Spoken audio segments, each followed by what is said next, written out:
Gals, everyone else. Welcome to another Saturday live broadcasting of live unboxing.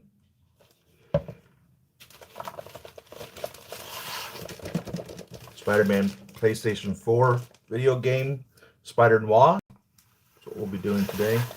So this year has been an interesting year. Normally December is when we get inundated with figures, and January is when we sit around wondering what the hell's going on. Well, now they've all been coming in January. So we've got Spider Noir from the PlayStation video game. We have the old dude Captain America from the end of Avengers Endgame. He came in a couple weeks ago. Just in the last few days now, I've got my Nebula. We've been waiting a very long time for her. Should have bought two of her so I could do the gold plate on her forehead. I've got this. I think it's a Negasonic Teenage Warhead. I think the Justin Bieber collection. I don't think that they made a Negasonic Teenage Warhead from Deadpool 1. This is the Deadpool 2 version. If I'm correct on what this is. I think it is.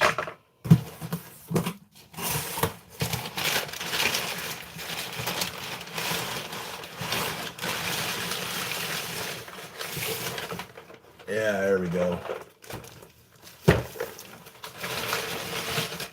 Justin Bieber. So we'll be getting to that in a couple of weeks. Anxious to see that.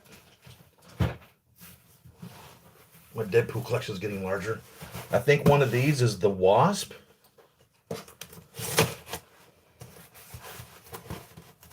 I don't remember what the other one is.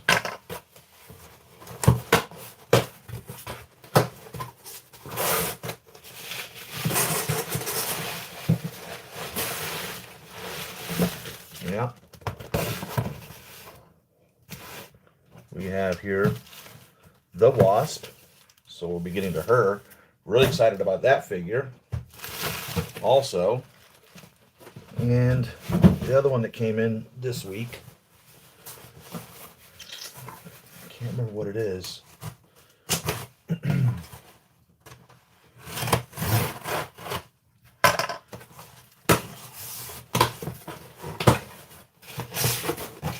is.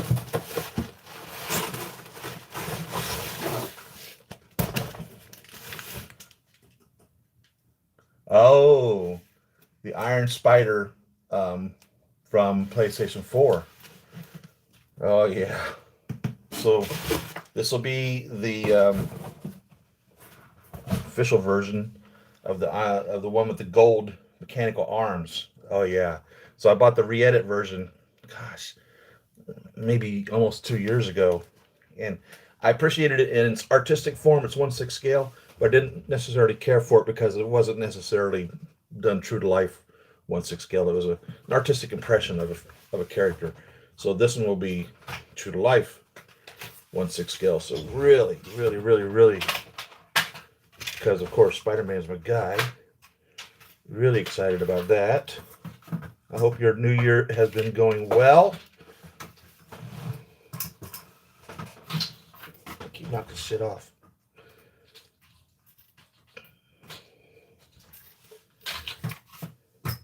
We had another termite inspection yesterday, and this guy was professional and proper, you know what I mean? He didn't come through making me feel uncomfortable about being in my house.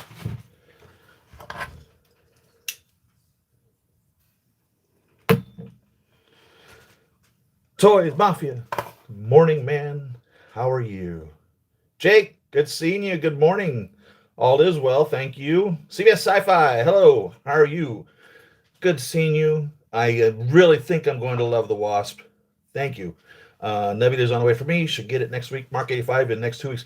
Now, which Mark 85 did they postpone because of the head sculpt? I mean, there's a big, huge announcement on the Hot Toys website about how they've pulled it. Is it the battle damaged one that they're not putting out? Is that what it is? So the regular Mark 85 is coming out, but the Mark 85 battle damaged in-game final scene type thing with Tony in it, is that the one that they've pulled? Said that they're actually going to go with the prototype head, which kind of confuses me because it's like why the hell aren't you going with the prototype in the first place? And we've seen that, of course, and it says that on every time that they make an announcement of this is a figure that's coming out. This is just a prototype. The figure's probably going to change. It may not look like this. And for instance, the Mark 46 concept, if you actually look at the prototype figure, it's a little different than what actually came out into production. And that's the only one off the top of my head right now that I can think of. Oh, well, the Hulkbuster, of course, because the Hulkbuster went through a lot of changes before it actually finally made it to production. So this, of course, is not a Hot Toys or officially licensed product, but evidently it is one that, you know how it goes with 40 plus suits or whatever it was in the Spider-Man PlayStation 4 video game. You know they're not going to crank them all out. If they were, they'd be cranking them out a lot quicker than they are because they're already on another Spider-Man game as it is. So it's going to get to the point where these are going to be the only way we're going to get these. Same thing like with Into the Spider-Verse Spider-Man movie.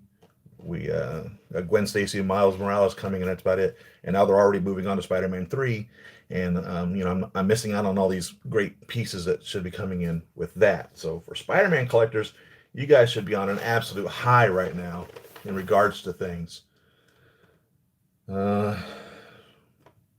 SST018 SooSoo Toys or SooSoo.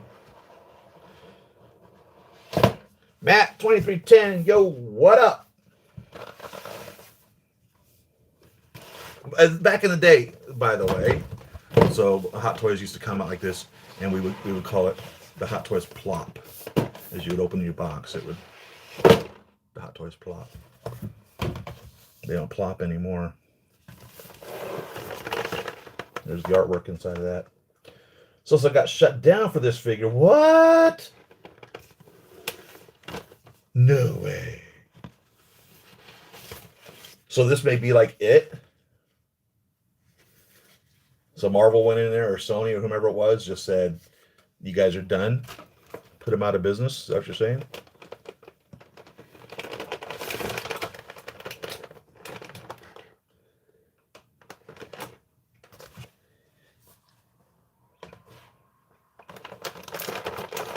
They are back, though. Pre-orders for Billy Butcher just came out, and they teased Homelander today.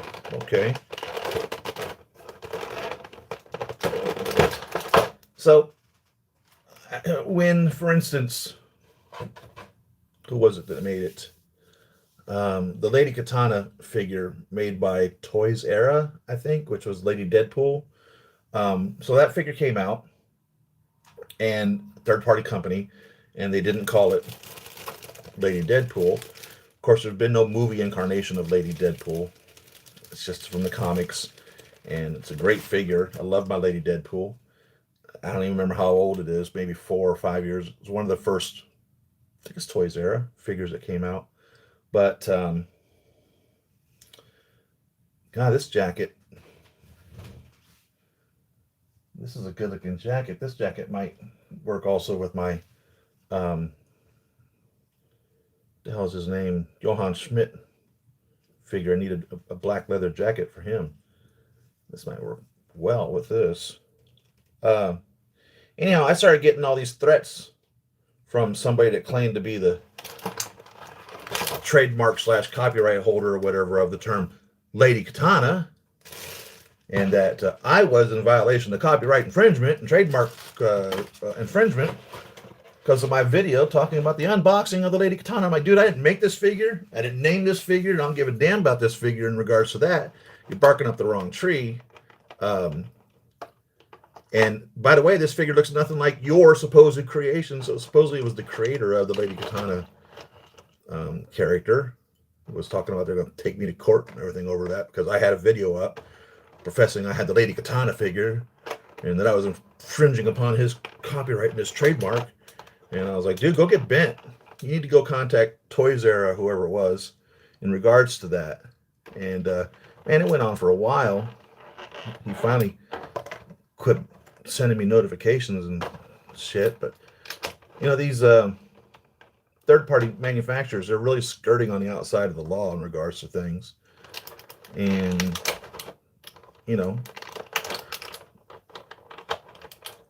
to some degree, you can call yourself whatever you want. You know, your name could be George Thompson, and this guy's name could be George Thompson. He can't sue you for your name because you are you and he is he. You're two different individuals. You can't necessarily sue for a name. Now, if they were making a Lady Katana and it was a direct copy of his creation of Lady Katana, which is a totally different character than what this Lady Katana was, then yeah, he's got some grounds against them specifically. Or, like this, Sony could have some grounds on it. However, because they didn't call this Spider Noir from Sony PlayStation 4 video game, since SooSoo Toys didn't call that this, they're really skirting on the outside of the law, so they can, that's what lawyers do. Then is then they find a way to get you busted for something, claiming that you knew what you were doing or some god whatever else. And so just because you have a copyright protection or a trademark, and just because it's your intellectual property or whatever, to being able to enforce that is just practically impossible, especially when you start crossing international boundaries. And got a little cat. And whenever it's such a gray area in regards to this, one of the most, in my opinion, famous situations in regards to this was the story of the Betty Boop cartoon figure and the actress, and who created what and the likeness thereof. And also another one would be Jackie Gleason and Fred Flintstone. So this is pretty serious. I like this.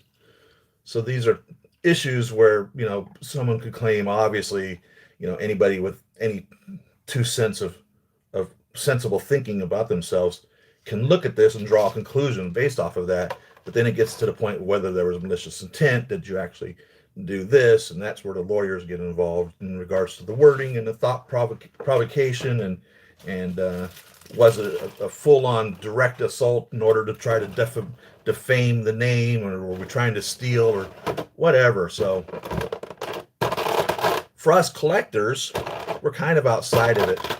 I mean, worst case scenario, they could probably come kick your door in and steal all your toys and burn them in a garbage bin. What do you think of that? But I don't think things will ever get that severe. What the hell's wrong with this?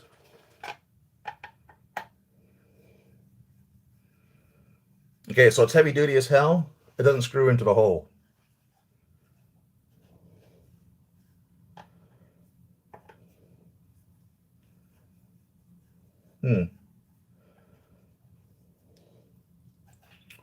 Well, we will get that figured out. It is a pretty cool. Let's get some light here. It is a pretty cool figure base, though. I'll say that. Like diamond plate on that there. It's really neat. I actually like that. A 3D sculpted spider emblem on there. That's actually really neat. Which spider is that? That's come on, you Spider-Man nuts. Which version, pardon me, which version of Spider-Man is that? I don't believe it's his image, is it?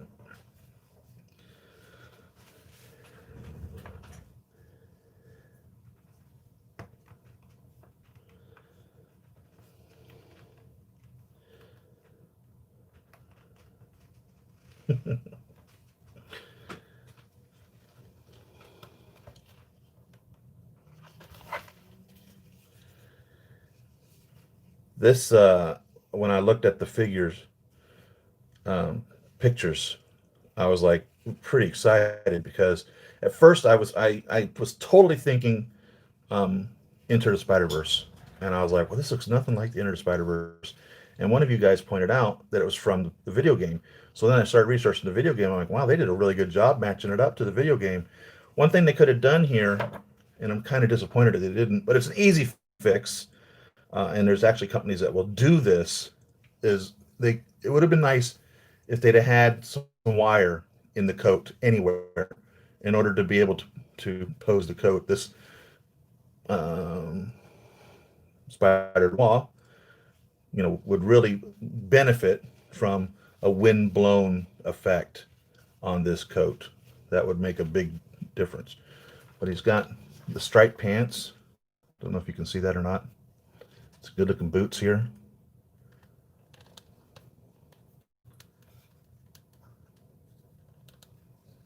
So just initial impressions. I'm digging the belt buckle, and maybe this actually is his spider emblem. I don't know. I didn't pay attention to that, but I know there's many spider emblems representing many Spider-Men over the 50 plus years that Spidey's been around. 62, wasn't that when Spider-Man was invented?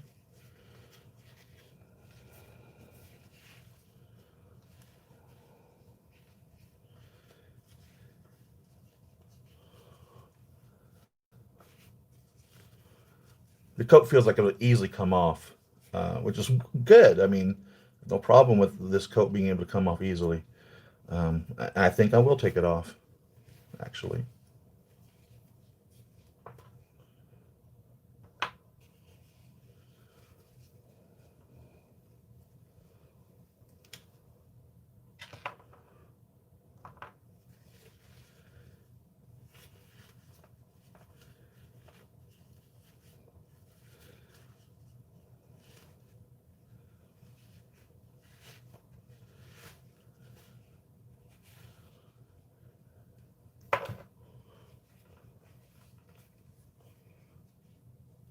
And I don't remember what this was. I guarantee it was under $200. It may be more. I'm almost positive it was under 200 bucks. So it's one of those fringe Spider-Men that probably going to end up being sought after later. And you're going to be like, dang, I should have got that when I had that opportunity.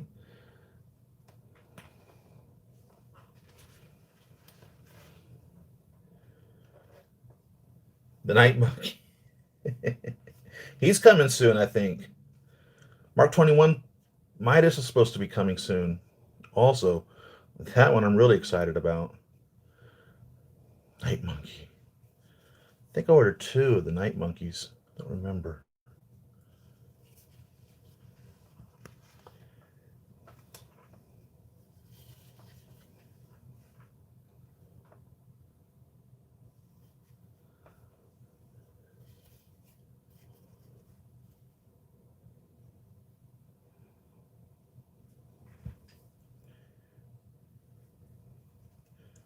The goggles look like they could come off, but just initial inspection, I don't think that they will come off. Um, no, that's molded into there, so they did a pretty good job molding that into that helmet. Somebody really spent some time doing this, and it's sad maybe whenever you see a third party company that really cranks out a quality product in regards to styling and design, and then Hot Toys pushes out Scarlet Witch from Infinity War, and you're like, or I mean, Scarlett Johansson's Black Widow from Infinity War. You're like, what the fuck? Who was asleep on the job this day? You know, Hot Toys quality used to mean something, and they're starting to piss away their own judging criteria in regards to, I like this little elbow pad here, in regards to producing quality product that lasts, product that looks like the character that they're trying to recreate. Little magnet flap here for the holster. That just flips right up. A little magnet there. So we can remove his 6-shooter. Is this the only Spider-Man that has a gun, by the way? Isn't that interesting?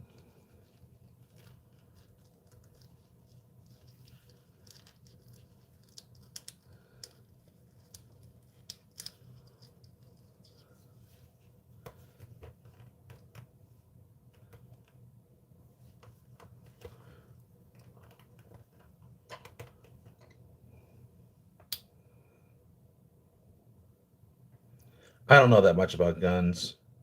Uh, it's obviously a revolver. I don't know what caliber it would be.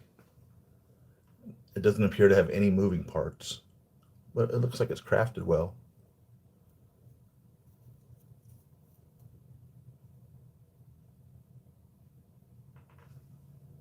357, 45. I have no idea.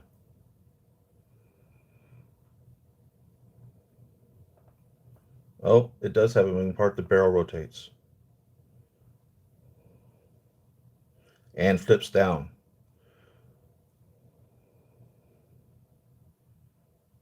Barrel.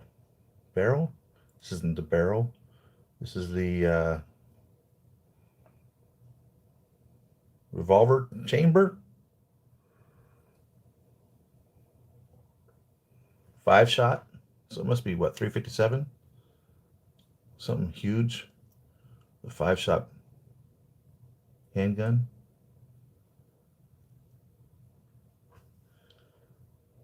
That's nice. Nice little addition to it.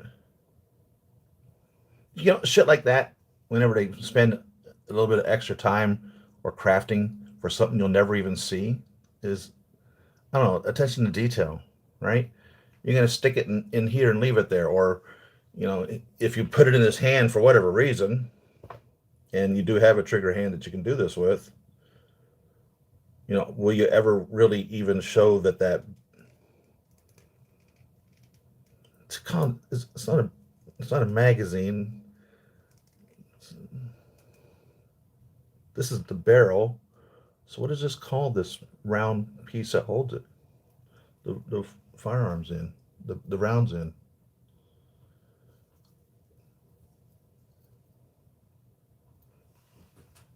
So we have two fists.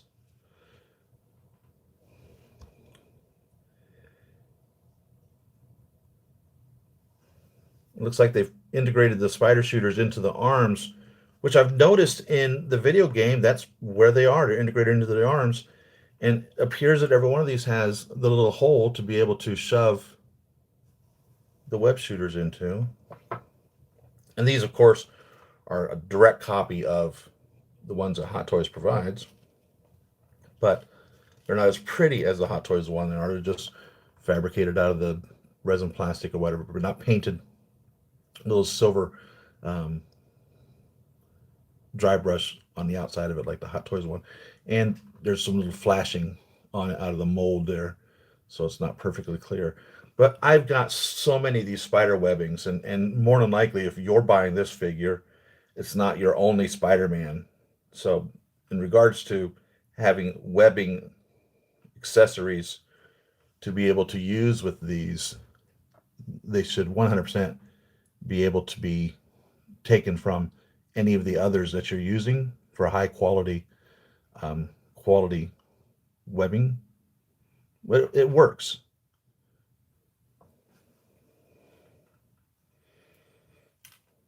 So you've got two of the I love yous, web flip hands. You have two of the Spider-Man press hands. You know, because Spidey, a good pose for Spidey is him having his hands pressed on whatever it is, the wall, the floor, anything, with his little fingertips come up. They look properly proportioned. I think it's a Spider-Gwen figure that came out where they weren't necessarily properly proportioned, but these appear to be properly proportioned.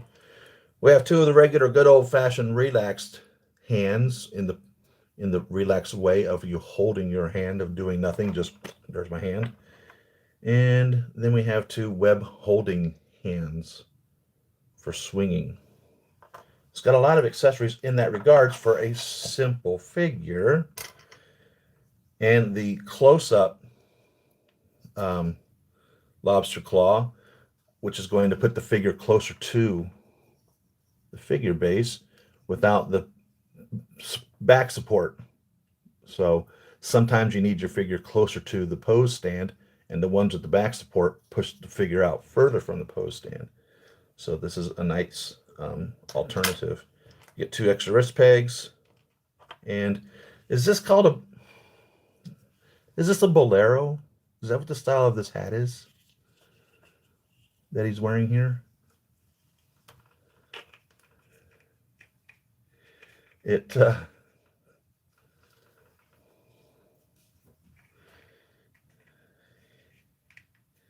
it fits on his head. I don't know exactly how he wears it.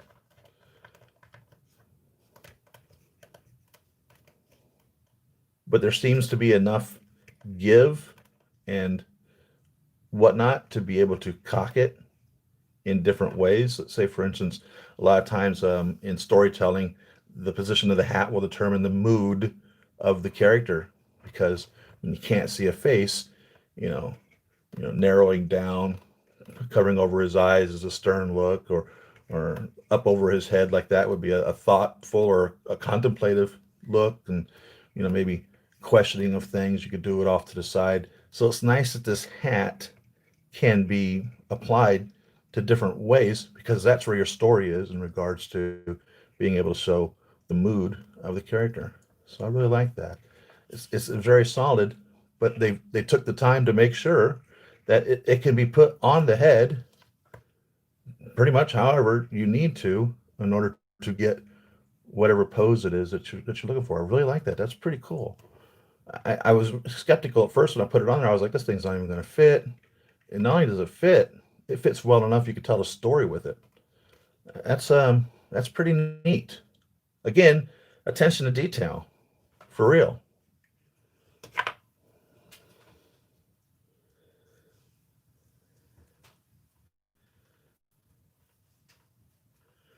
And one question that people ask, and it's almost impossible to get a definitive answer in regards to these, are whether what this is fabricated out of. Is it bonded leather? Is it plastic? Is it real leather?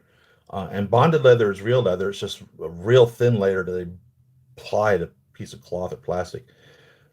I'm going to guarantee you that you'll need to probably research how to protect this from flaking and falling apart. Um, I I don't have an answer exactly to that in regards to what you should put on these types of material to keep them from dissolving away, because they will. They will literally just dissolve away. I don't know of any way unless you're putting them in like a hermetically sealed display case to keep these from just disintegrating away. The one that has done it to me and really upsets me the most is my Mark V um, Monaco race suit that Tony has. All the black on it's come off. So here's where they kind of missed the boat a little bit on this. Is they took the time to paint the silver eyelets or whatever you call those on your shoes where the laces slip through. But then when on the top of the boot, and it's supposed to represent a boot, it's not supposed to represent two pieces. It's supposed to represent a boot. And then when they got down here to the shoe, they didn't do that. They didn't paint the little eyelets on the shoe. Easily fixable if you really are that anal about it, which I am.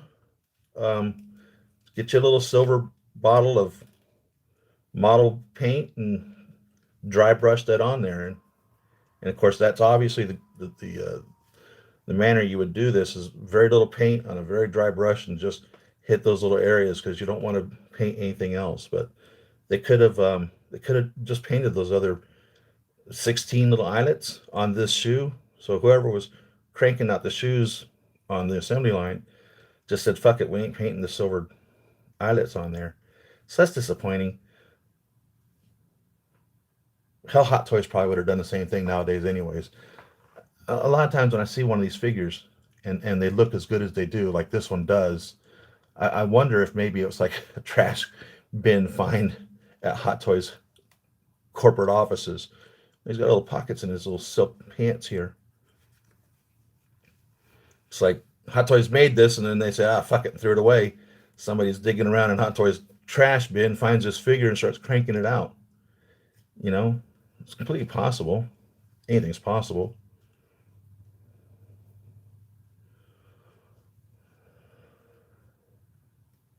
I'm really digging this.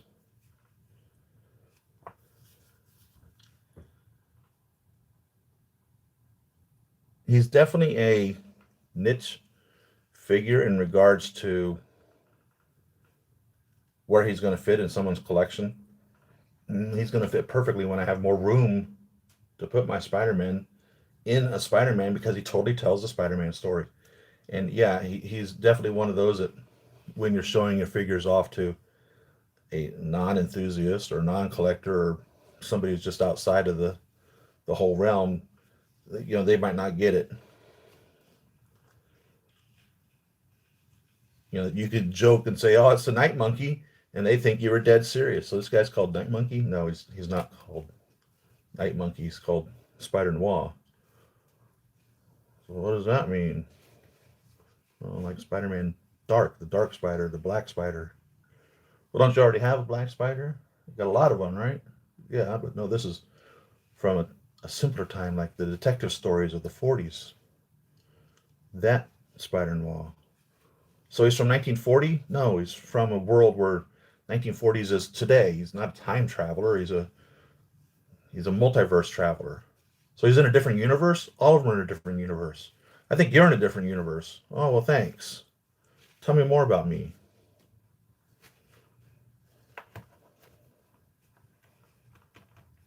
I think I've got so much time. I think I'm going to crank something else out and unbox the second figure, if you guys don't mind. Why don't you tell me? Okay, I just showed you everything I got. Tell me what you want me to get out next, because I'm about done with this. I've gone through what needs to be gone through. Um, what's on your mind? What do you want to see me open up here? I know what I think I want to open up.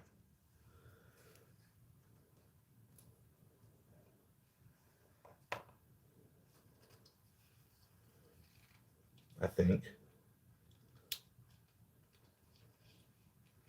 Actually, no, I don't know which one I want to actually open up. Because now I'm contemplating. There's a couple of them I think I really want to open up. But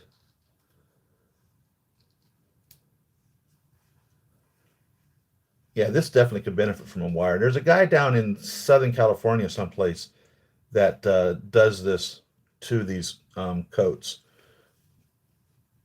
and capes. Um, if you don't know how to do it or whatever, and I don't remember what his name is, but there's like this big type flea market type thing or whatever that happens down in LA, I think, or San Diego, and this guy works out of there or something that does the capes and puts the wire in the capes and coats. I think it would definitely benefit from a wire in that coat, no doubt about it. He's a great figure. I've got to figure out what the hell's going on here. What do we want to open up, Jake? Martin Rygard, how you doing, man? Should I get the new S4243 girl? Did you order it? So that's a Fison? Is that what you're talking about?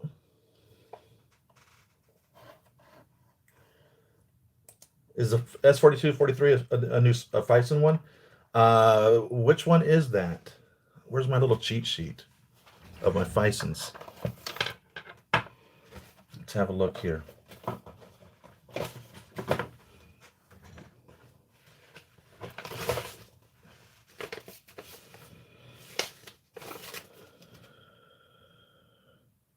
'42, '43. I have not received it yet. It is on order. The 43 is going to be the suntan, and the 42 is the pale, large breast, seamless feet.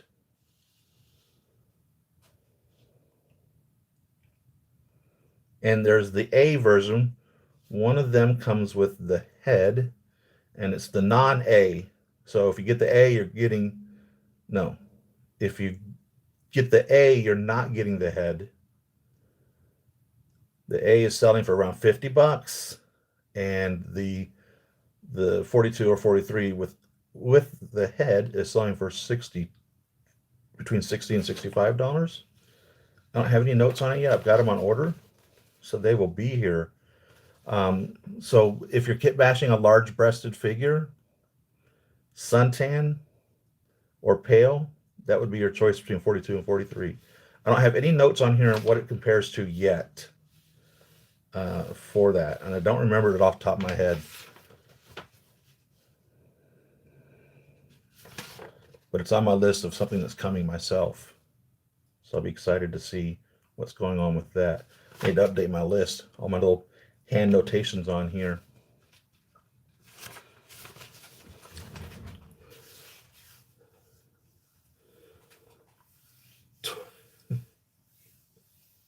Toy Mafia, I'm sorry, man. I don't know your hieroglyphs. Make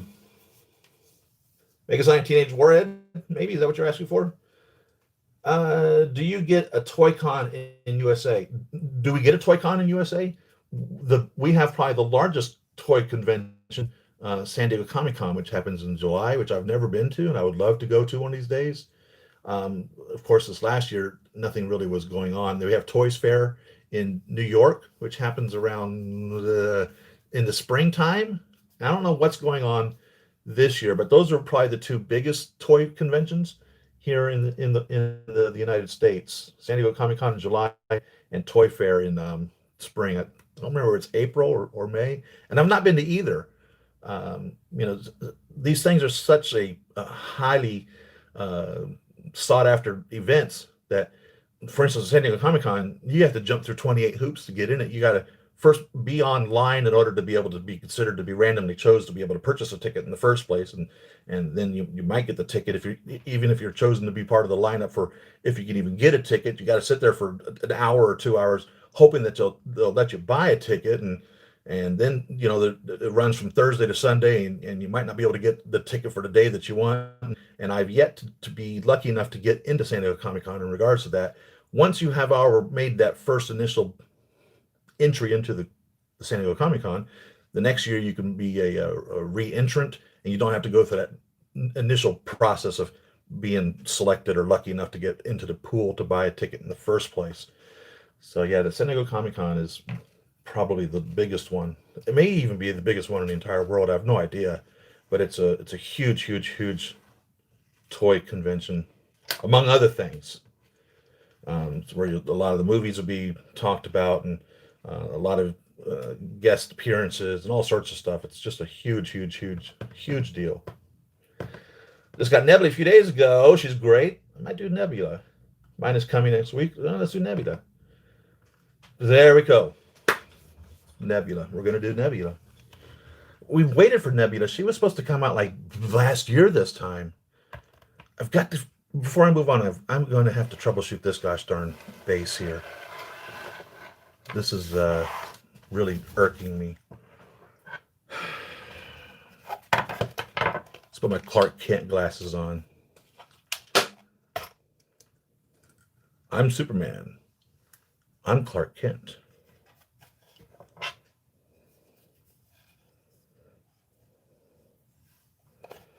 I don't think there's any threading in here.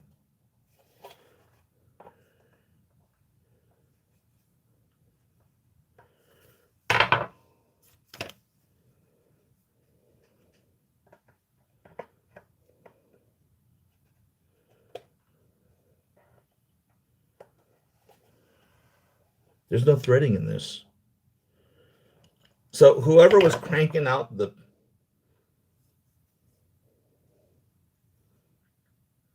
articulated pose stick and cranking out the bases wasn't on the same page.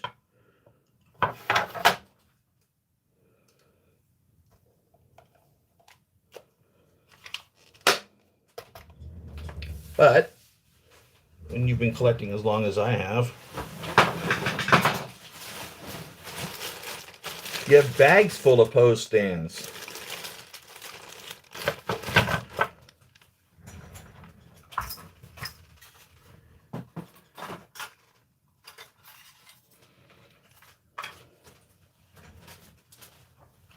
One of these bags is nothing but non-threaded poses stands, and this one's a really heavy-duty one. It's not going to fit very many. It might fit my Avengers base. I think it has that size for that. So this will get his own little bag. This one is the smooth ones. See if one of these will fit.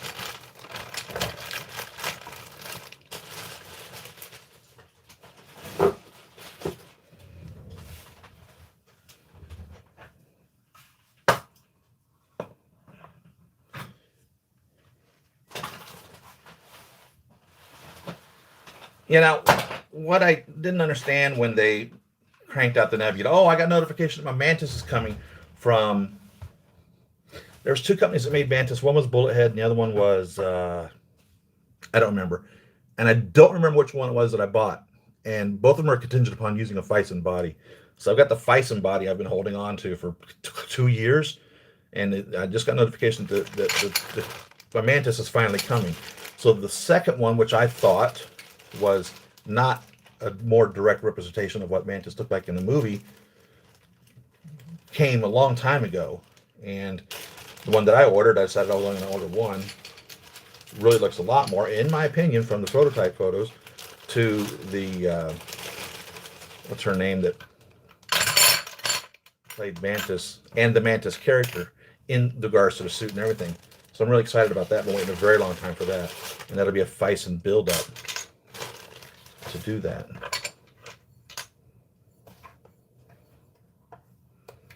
Oh no, this doesn't fit either. Whatever are we going to do? Okay, so someone was for facts sleeping on the job this day. Nothing fits.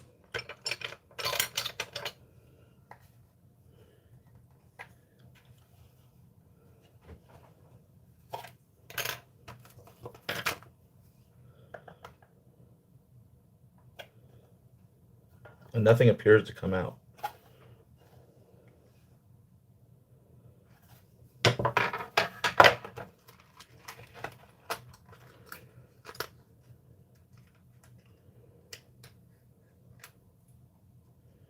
Siri, how many years have you been in this game?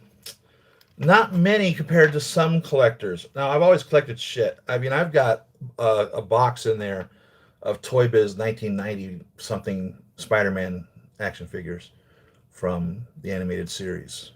I've always been collecting something. I didn't discover, when I was a little kid, I actually had 1/6 scale G.I. Joe figures. So I guess you could say I've been in that game with 1/6 scale from the beginning, because those were my first action figures, my G.I. Joes, the 12-inch G.I. Joe figures. But I didn't get involved in this really until 2014, I think is when I bought my first Hot Toy figure. And I don't remember if my first one was Midas or Python or Heartbreaker or Silver Centurion. One of those was my first one. And it only takes one to get you started. So some of you guys have been with Hot Toys since when they first started 20 years ago, when all they were making them were just military figures. Some of you have been with them for about 10 years, when they first started cranking out, you know, the licensed figures, more or less.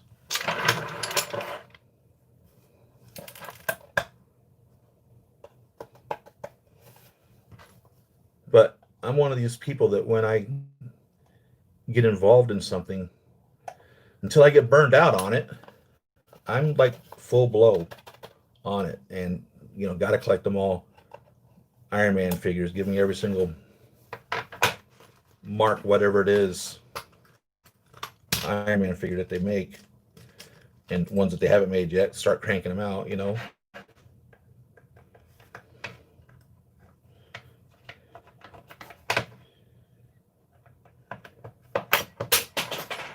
My knife.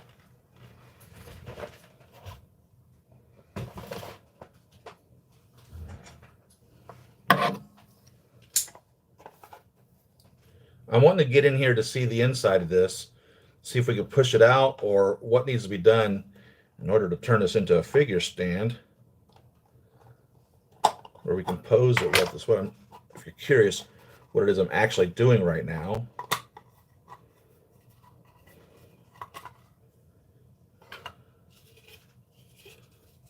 So we want to get into that, the guts of it, to see what's going on there.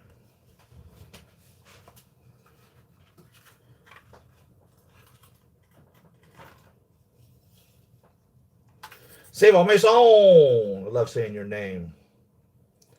My Spider-Man Far From Home homemade stand that I have, the drone on it broke. The homemade stand that I have, the drone on, the homemade stand you have the drone on broke. What did I do with my homemade stand? Where did it break at? Because I don't know where I'm using that stand.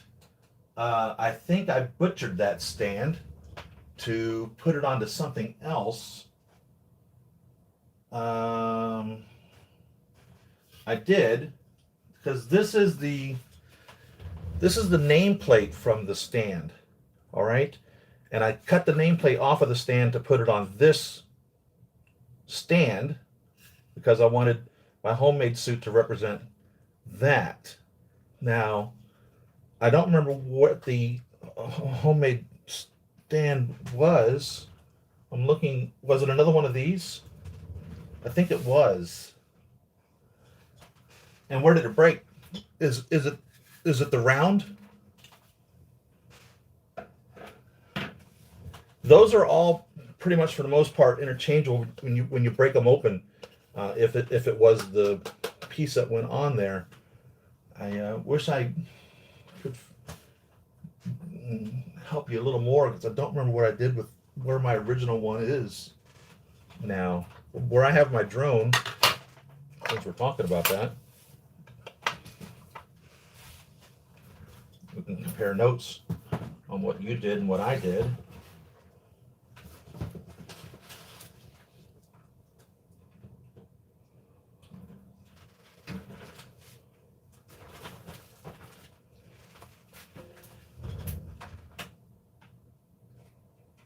I love this head sculpt them toys made. I have it on this advanced suit Spider-Man. And the reason I chose the advanced suit Spider-Man to display it on is because the company that made the video game made this suit. And it's really an outside of Marvel headquarters created suit. So they made it specifically for the video game. And so this is the incarnation of Peter Parker in the video game, so I thought it was the best place to put that head sculpt was on that suit. So here's my drone. Gosh, dang it.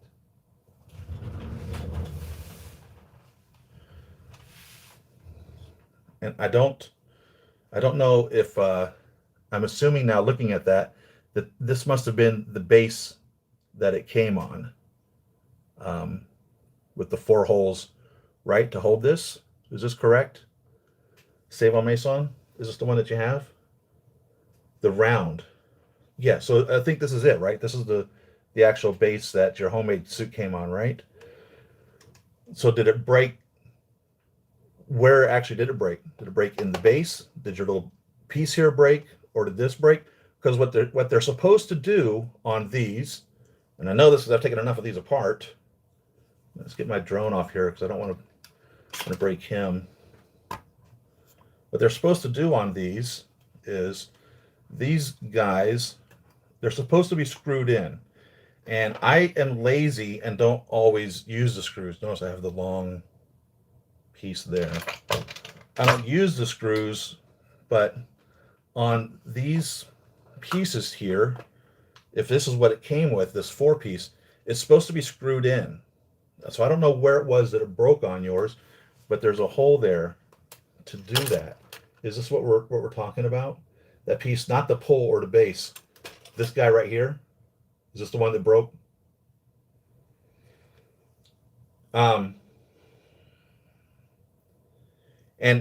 I've got so many of these. I think the first person that came with this was Vision or Scarlet Witch. I don't remember which. And I just bought a bunch of them at the time because it was fantastic. You could take any normal one of these 7-sided bases that have the 2 holes in it, and there's 2 holes. There's 2 additional holes in there, and you could put the 4 holes in them in any normal one, and then pop this in and screw it down. So it should be able to be fixable or whatever. and I'm assuming this is where it broke, maybe because the screw wasn't in it or something. But I encourage you that you more than likely can be able to repair that.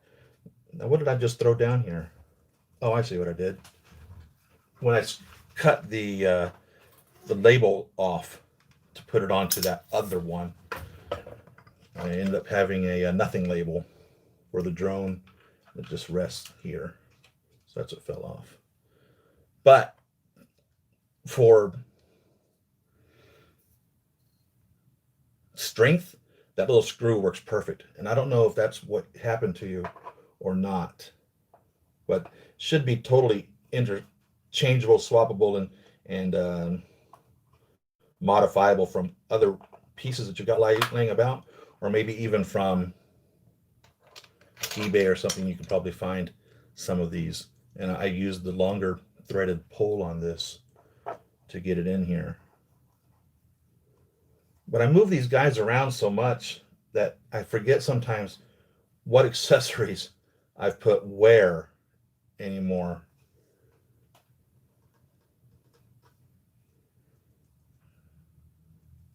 So I then have to reference my videos to say, oh, that's what I did.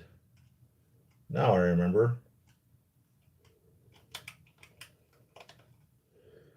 How in the hell does this go in here? Jesus.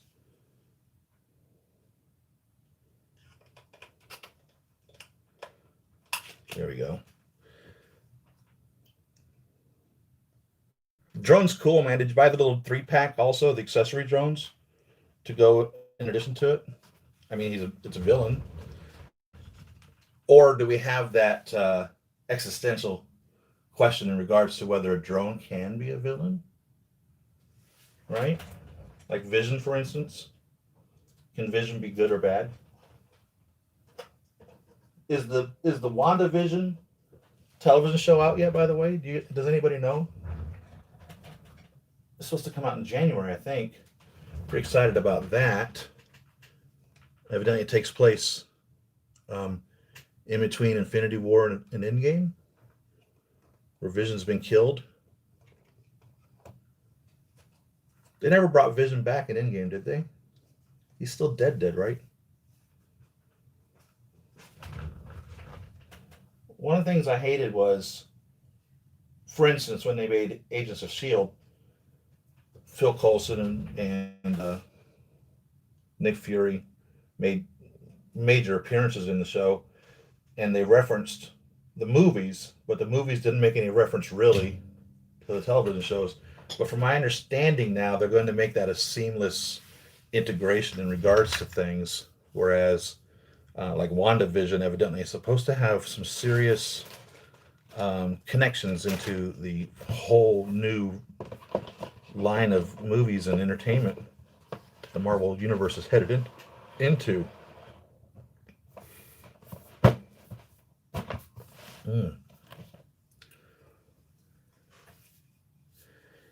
Two of the drone packs. Nice. Nice.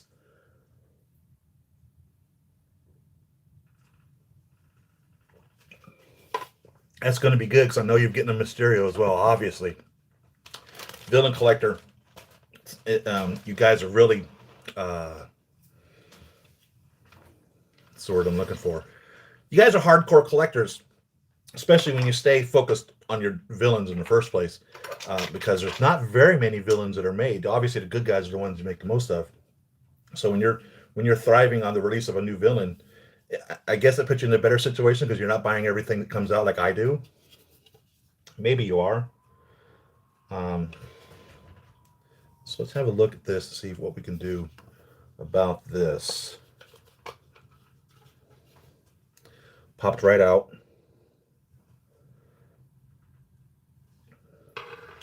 I bet you I can get a piece out of one of the Hall of Armor pieces. So what this really resembles. And I think that box is behind me. I also had bought many of those bases because there was a time when as I was displaying my Iron Man figures, those bases were really perfect for it. And there's quite a different things you can do with that modification on those bases, making them light up, or some of them that actually were light upable. So eventually I've got a lot of those hanging around.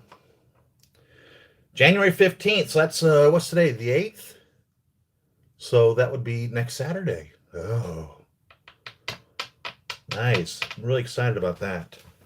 I don't think I've got what I'm looking for in this box. I think it's in the box behind me. This is nothing but figure stands and holders and crotch grabbers and whatever else. But I don't think any of these have the piece I'm looking for to give me this. I do have a bag full of assorted non-definable pieces.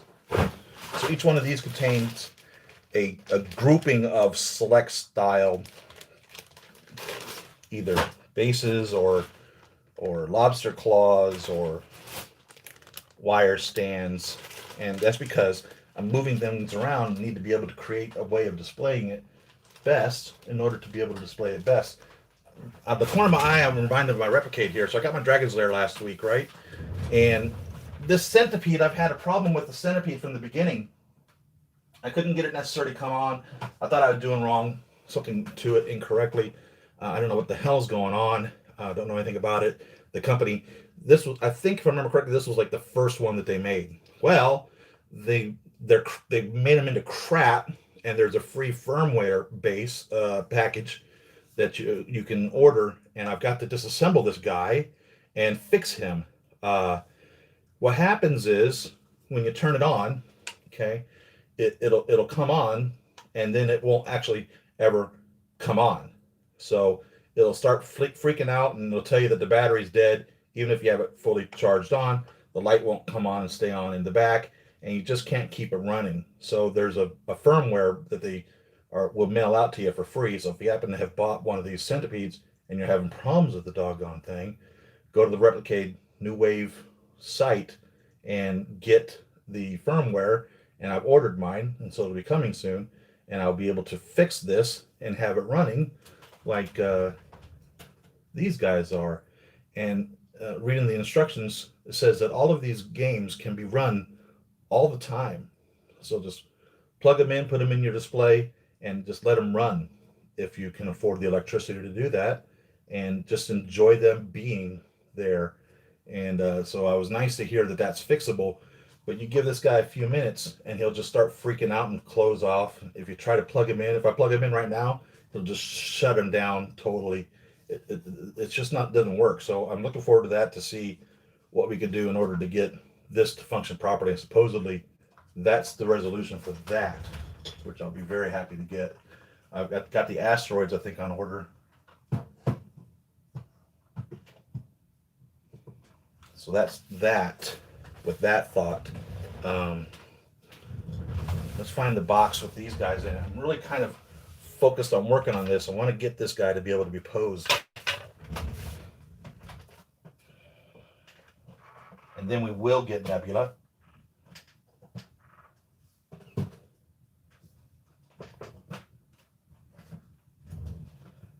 $42.43. Is that an anime style Fison figure? The 42-43 with the skinnier legs, longer, skinnier legs. Sorry, I don't remember off the top of my head. I don't have any notes written down on it.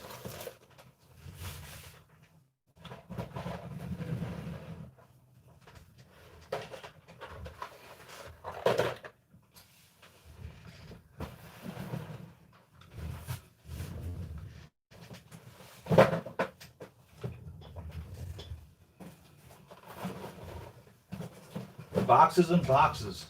Man, I tell you, you get in this collection, boxes become your enemy. You're scared to death to throw anything away.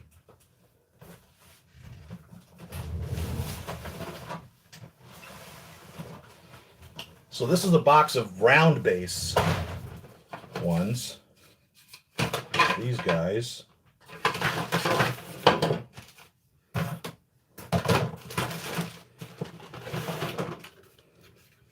right here. I don't know if this is going to have what I'm looking for, though. I think it's the square ones that I need.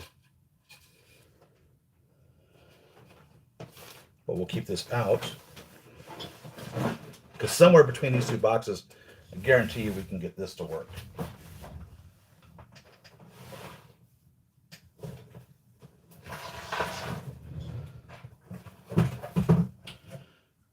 Oh, well, it's not this box. This box is arms and stuff. Arms and things.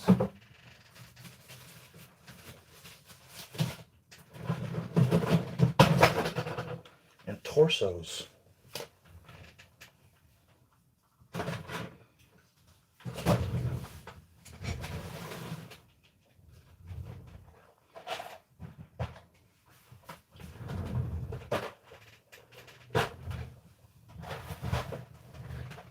Okay, I'm running out of boxes.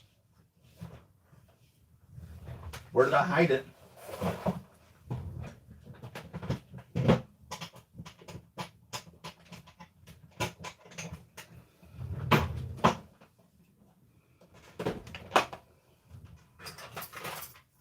Could it be this box? No. The last box you check? That can't be the case.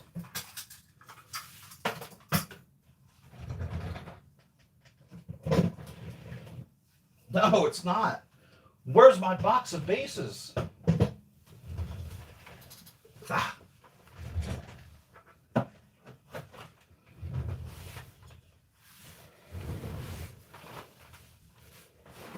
what I'm looking for. Not in a box at all.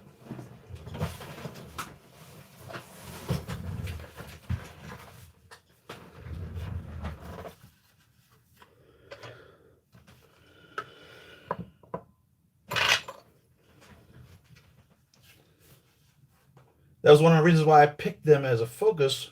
They will only release maybe 2 Hot Toys of them a year. God bless you, Save All Maison. I kind of hope, because Taskmaster was supposed to probably be up for pre-order since last June because of the movie's original release date, but he will have a fast turnaround of release. Not using them as crunch grabbers.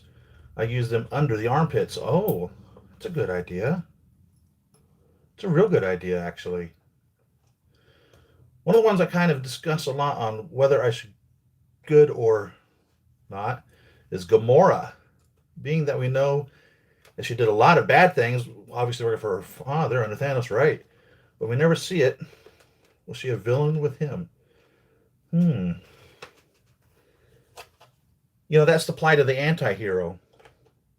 Venom, for instance, or Deadpool. Where does that line get drawn?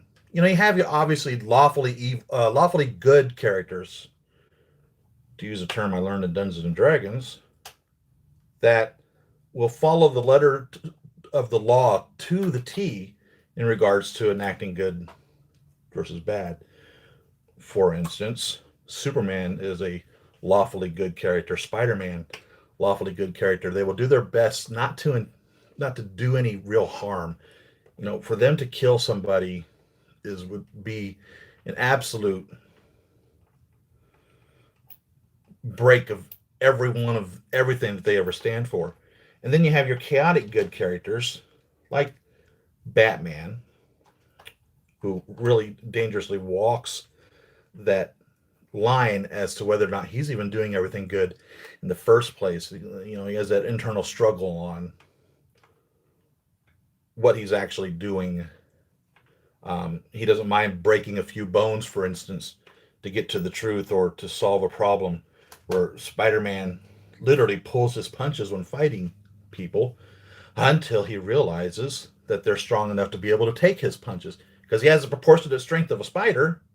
And if he lands a blow on you, it could really mess you up. I can't imagine Spider-Man being able to punch as hard as the Hulk. There have been some instances where they even imbued Spider-Man with superpowers, and which made him more powerful than even the Hulk. He launched him into frickin' outer space in that one episode Spider-Man did. He just with a single uppercut right to the jaw, literally, or maybe it's to his stomach, literally launched the Hulk into space. Um,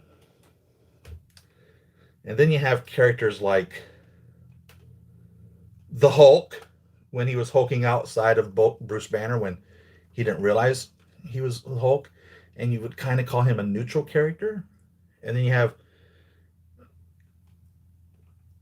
characters like that are just pure evil, you know.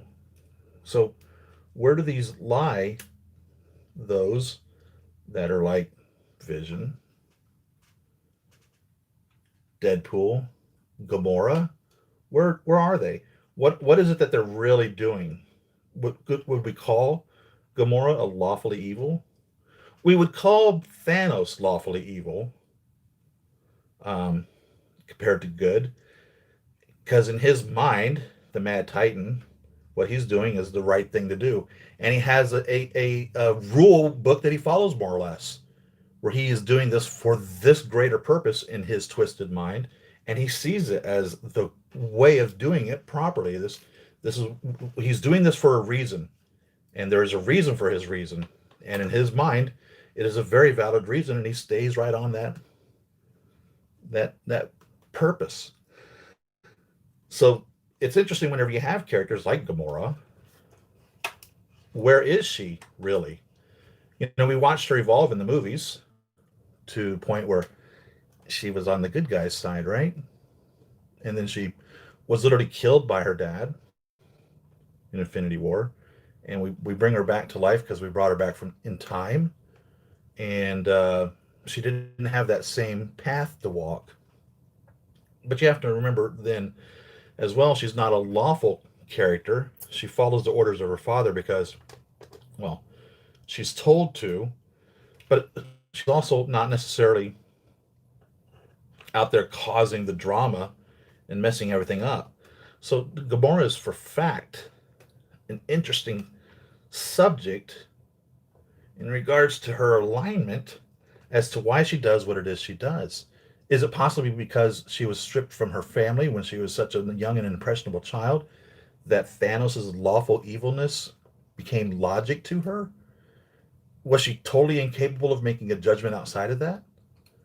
She didn't appear to be in the movies. It appeared that she kind of knew what was going on, kind of seen what Thanos had or wanted to do. Nebula, oh my god, what a mind fuck that is. Why can't I get this screw out of here? I mean, Thanos literally just destroyed her brain to make her think the way he wanted her. And I don't even know what you would call her. Mantis. What about Mantis? Would she be a true neutral character where her whole existence is only to just be where she is? Right? Why can't I get these out? The hell? Okay, this quest is about to get medieval here in a few minutes if I can't get these out. Not anime, the 4243 is not anime. It's a seamless figure, so the ankles are seamless, and they don't make many of those. So let me check and see what notes are one more time. See if there's anything on here I can make any reference whatsoever what the 4243 is. I don't say anything. Realistic proportions is what I put on here. So that is similar. The only other time I put on here realistic body proportions is with the 35 and 33.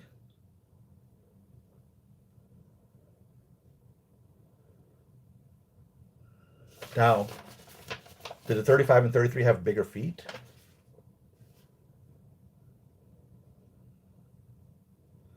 Medium breasts. So these must be the larger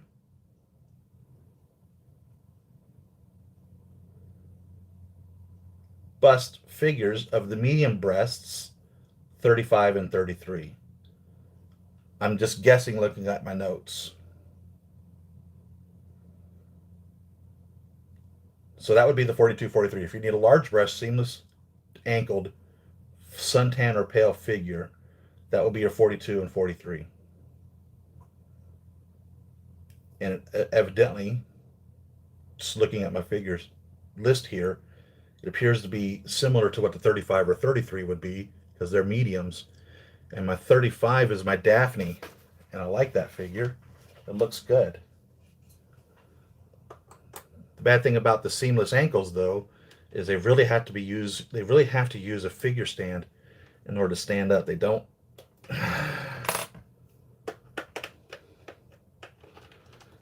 They don't have a strong enough ankle. I'm about to just rip this dude right apart.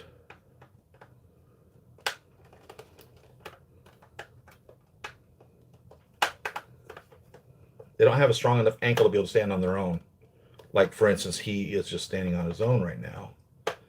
The interchangeable feet do have that strong enough ability. Got two freaking screws here. Do have that strong enough ability to stand on their own. I have a 2 big screwdriver and a 2 little screwdriver. I've got a dozen or so screwdrivers easily in the garage.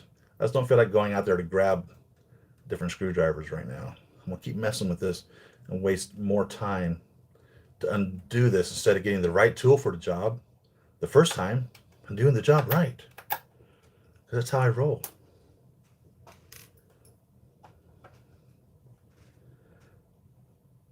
I believe Nebula and Gamora basically did the same things, but Gamora did not drink the Kool-Aid. Ah, yeah, Nebula was a full-on pleasing daddy's girl. God, he really destroyed her, though, didn't she? Didn't he? I mean, I have to start to wonder, what the hell really is all that's left in Nebula? Is it just her spirit?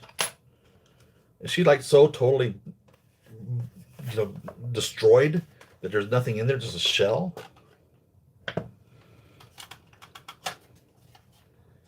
You have to kind of feel sorry for both Nebula and Gamora, don't you?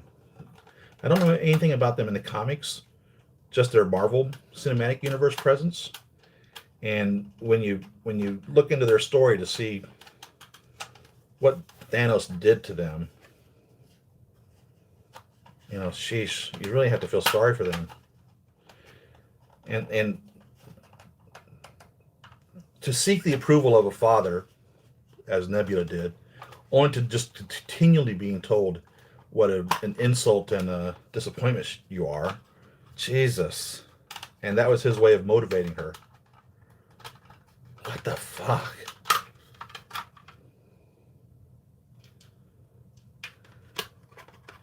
So in case you've never seen the inside of one of these, there you go.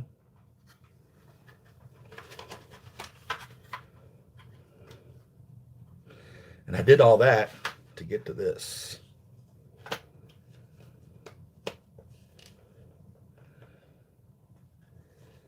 Oh, come on.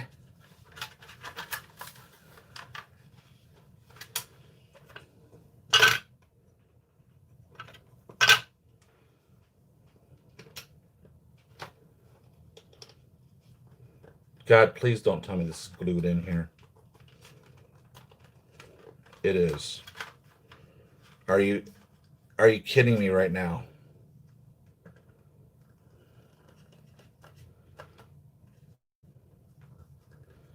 Oh my God. I'm not giving up.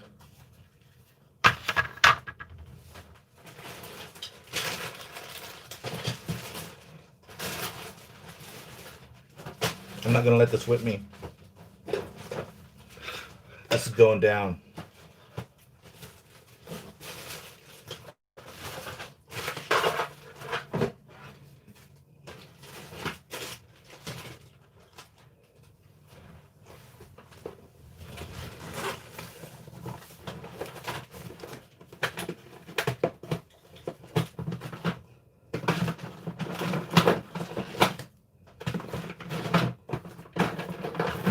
This is all little 7-sided figure base, by the way.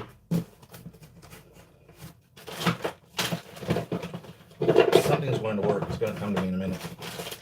It has to.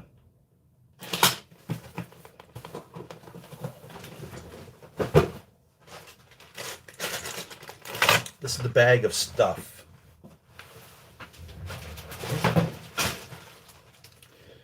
This is the bag of stuff that belongs in no other bag.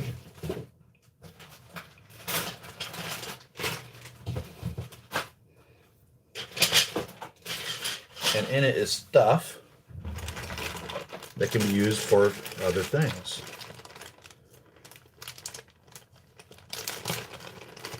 Nebula, all she wants is to be loved. I do think that Thanos had some feelings for her, but nothing near his love for Gamora. Yeah, we definitely get that impression in the movies. And I don't know, like I said, I don't know Nebula or Gamora from the comics. So I don't know whether they changed the characters or if they kept them the same. But I definitely get that same impression from the movies. All right. This may be what I'm looking for right here.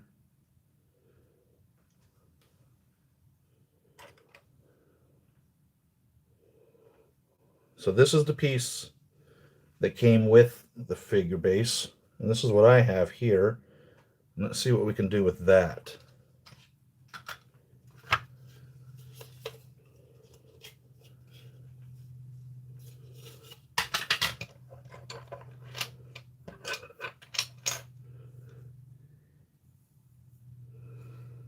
All right, this will hold.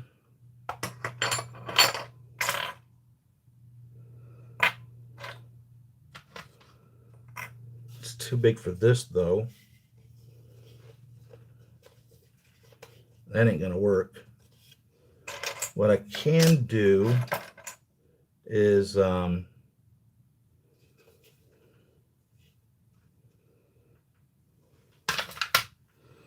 look at one of these. This here.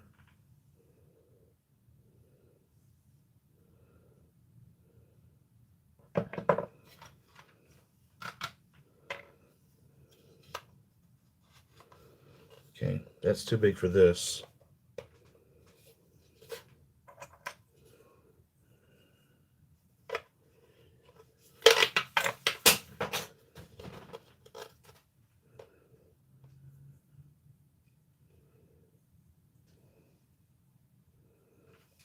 I've disassembled all of these at one point or another to understand how they actually work. I mean, heck, here's little screws for this. And I'm wondering if, is this? It is. And this is too big. This is the piece here. And it's too small. But this is the piece that will fit this just perfectly. So we need to get this into this in order to make this fit this, because this will hold that.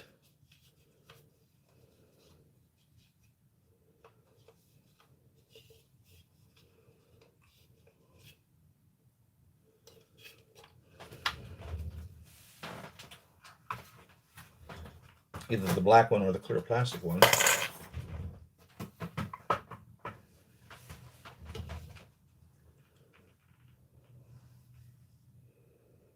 So how do we get this piece, wherever I just put it at,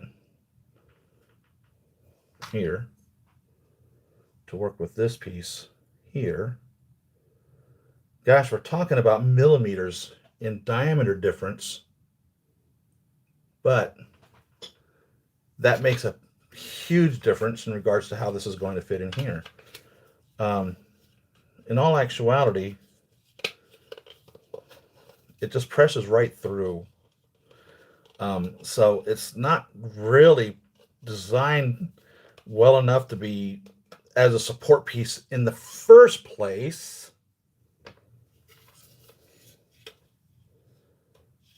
So this may need a major modification in order to make it capable of being able to hold a stand at all, which is a lot further than where we're going today. I think I've about exhausted this because I've come to a scenario, I believe, that cannot be breached easily.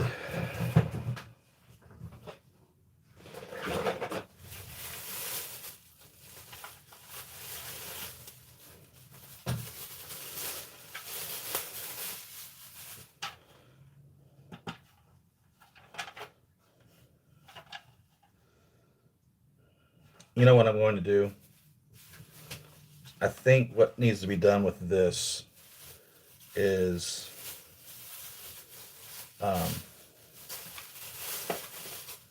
it just can't be used without major modification. From what I'm coming at here. And I don't have a well thought out plan currently. So it's going to go on the list of unfinished projects that need to be accomplished before the end of the world. Thank you. But it is a cool base, and if you're not going to be using a stand, then you're set there.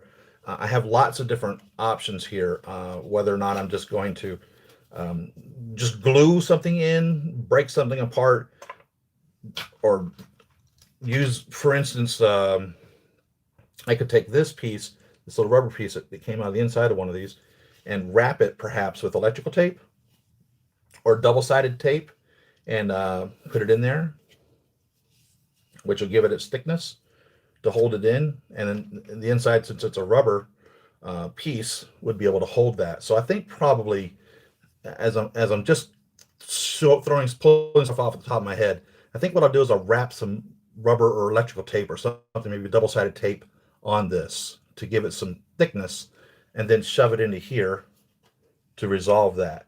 Because even the piece that comes with it pushes right through. It pushes right through. There's nothing holding it in place per se. So it's not a secure, sturdy style piece. So be prepared to be creative in how your decision is going to be made to turn this into a figure stand in order to support your figure. But as of right now, I think where I'm at is using one of these little rubber pieces, which comes from the inside of some of these guys. When you take these apart, this little rubber piece is in here. Some of them are threaded, some are not. And then I'm going to increase the size of it by wrapping tape around it and then putting that in here to give me the ability to either use this clear tube or these metal rods here. And possibly even maybe you could use the threaded ones with this for that. But do know the condition that it's in from the company is not, they don't give you the right stuff. So there's that. And now my table is a mess. So let's move on to Nebula. I've been waiting for my Nebula for a very long time. It was one of those figures just kept getting pushed back. And I was hoping they were pushing it back because they had every intention of giving us, you know, that little piece to make her different from in-game, from the rest. Because remember, that was a pivotal point as the deception of Nebula to the Avengers team was that gold piece in her head. And I'm pointing this side because I think that's where it was. It might have been on this side. But you remember when she came to her father, Thanos, who had been killed earlier, you know, she's like, "Don't I look pretty, Dad?" Or something to that. Or Father, "Don't I look pretty, Father?"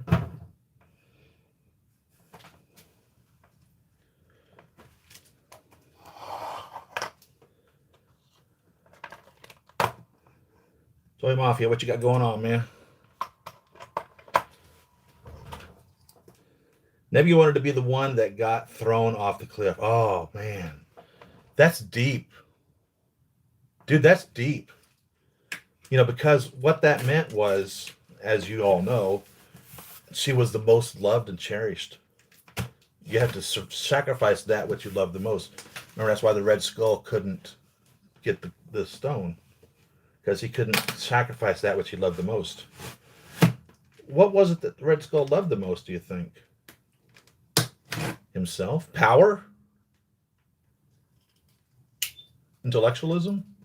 What is it that the Red Skull loved the most that he couldn't sacrifice, which kept him in eternal torment and the guardian of the stone, more or less? Or was he the guardian of the stone?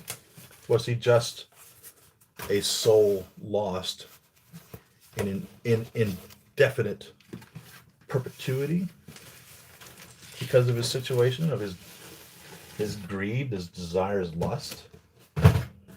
Yeah. Nebula wanted to be the one thrown off the cliff. Wow. Holy cow. That's deep. Toys Mafia hitting it hard, man. Coming right out of the left field with that big existentialism, right? Sheesh. Thanks for the mind blow, Toy Mafia. So that's what I was hoping with them taking so long in releasing this, was that they were going to give us an alternate head sculpt. It never happened. And so I go back and forth as to whether or not I should buy another one of these and then just painting that little piece on her head there gold. Because you can almost guarantee it would be an easy sell for Hot Toys just to crank another one of these out, paint it gold, sell it for $200, but they aren't going to do it. So we can't get Hot Toys to release freaking regular figures, let alone figures like this. And then for some reason they'll release some random bullshit that nobody wants.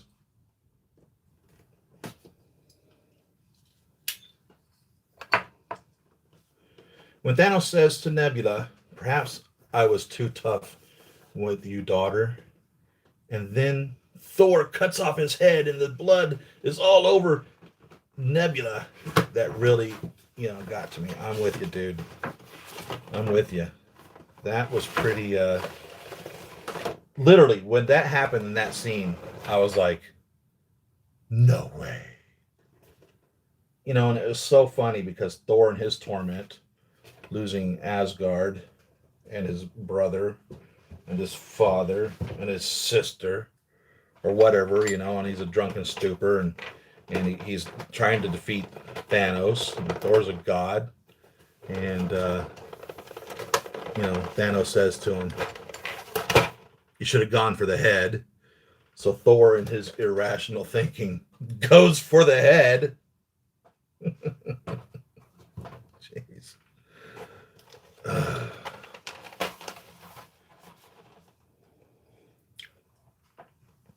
My mouth is incredibly dry.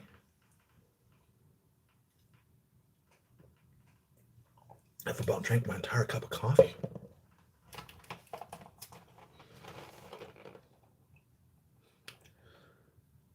So she will go with the Guardians of the Galaxy 2 grouping.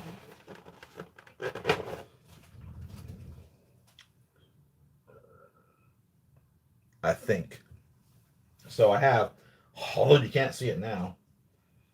I've got the Guardians of the Galaxy 2 guys. Well, no, see, that's not even true. I've got them down here. And up here I've got Groot and the old Rocket and the old Star-Lord and Gamora. But I have the new Yondu. So, and the old Yondu down there. It's neat in collecting the Guardians of the Galaxy because there is definite similarities and definite differences in the characters in regards to where they are in their development and in their portrayal in the stories.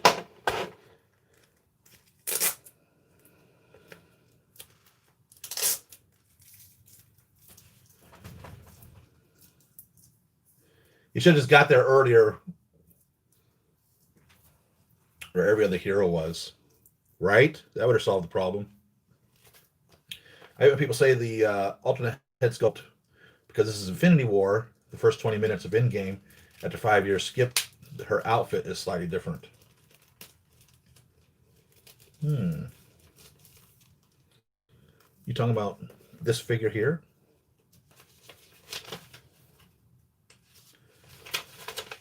War Machine Mark 6. That sounds good.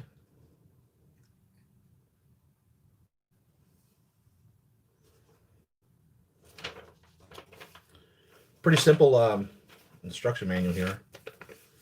I'll go through that because I guarantee I'm going to have to reference this sooner or later in my lifetime.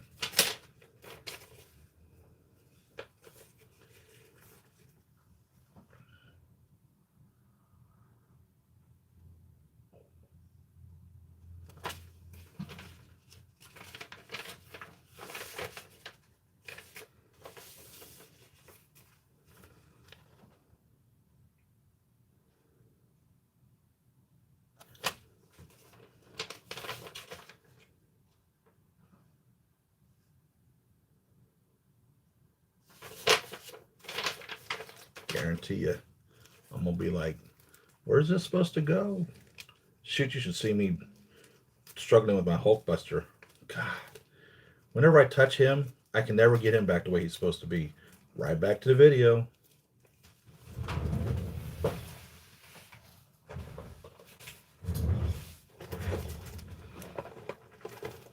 Karen Gillian is her name, right? The actress that portrayed Nebula.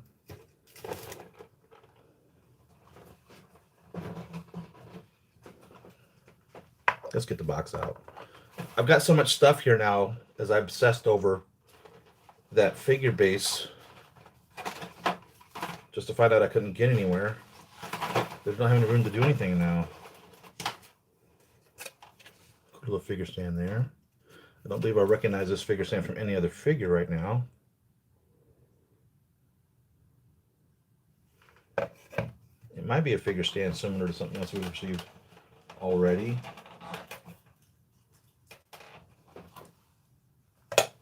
Looking over here at Star-Lord. Hoping to find a Q.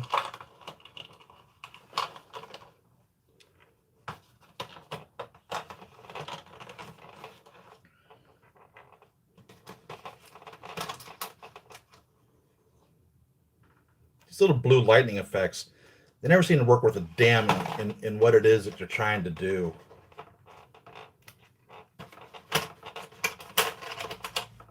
I can't think of a single figure that I have that comes with those blue lightning effects where they work out perfectly for me in getting it exactly where I want things to be. But they're cool.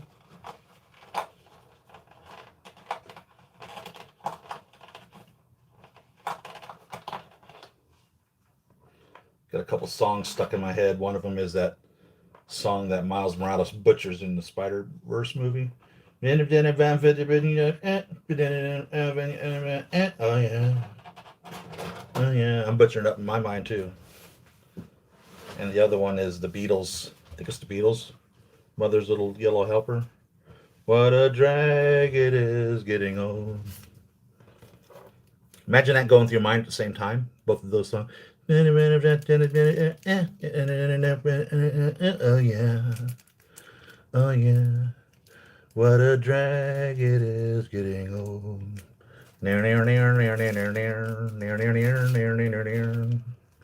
That's how my mind works. What do you think of that? Oh yeah. Oh yeah. What a drag it is getting old.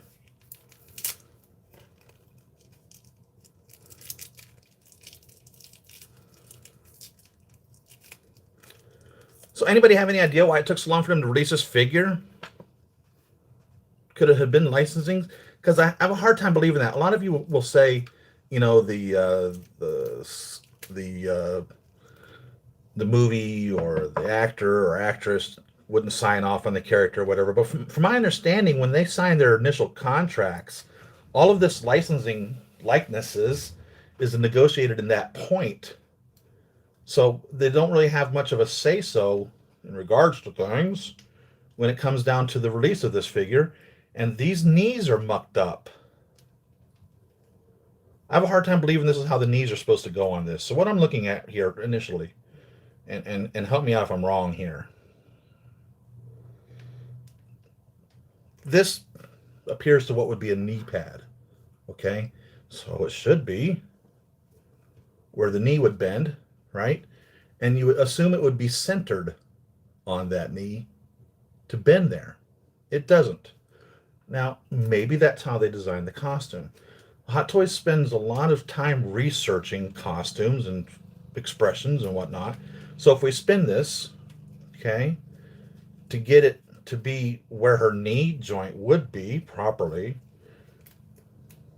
we're really having to do a serious here distortion in regards to the placement of this leg, pants, or whatever you want to call it, to turn that to the knee.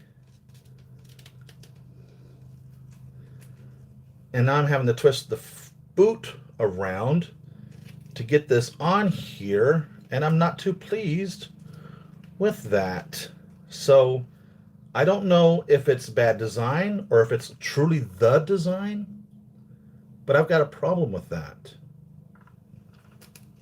And it kind of upsets me that I've had to wait so long for a figure for it not to look right. And is her torso that long compared to her legs? Is that properly proportioned for Karen Gillian? If I remember correctly, she's a tall woman. But this appears to be out of scale. Just looking at it initially, it doesn't feel right. And maybe she's properly shaped in this manner. I don't know. But as of right now, looking at her, she appears off.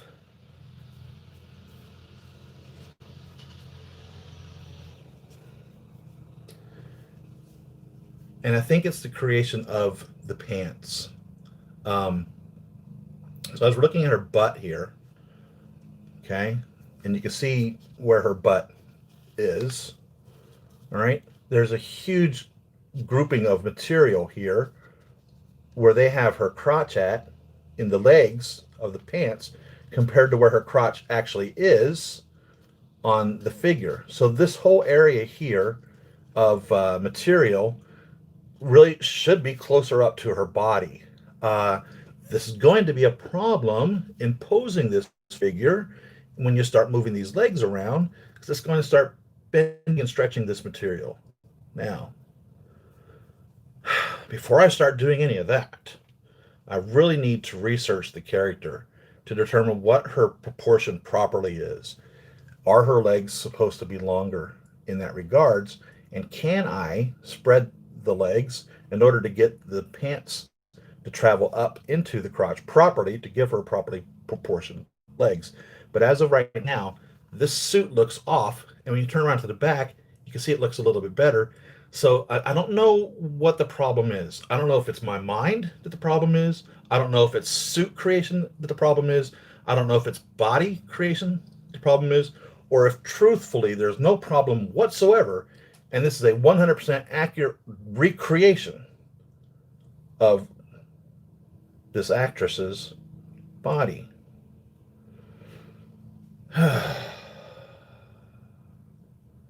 Her trunk, okay, from crotch to bottoms of shoes, 5.5 inches. From crotch to top of head, 6.5 inches. So they're telling us that her trunk is longer than her legs. And I have a hard time believing that. So I think somebody really screwed this up. Gosh dang you, Hot Toys. WTF.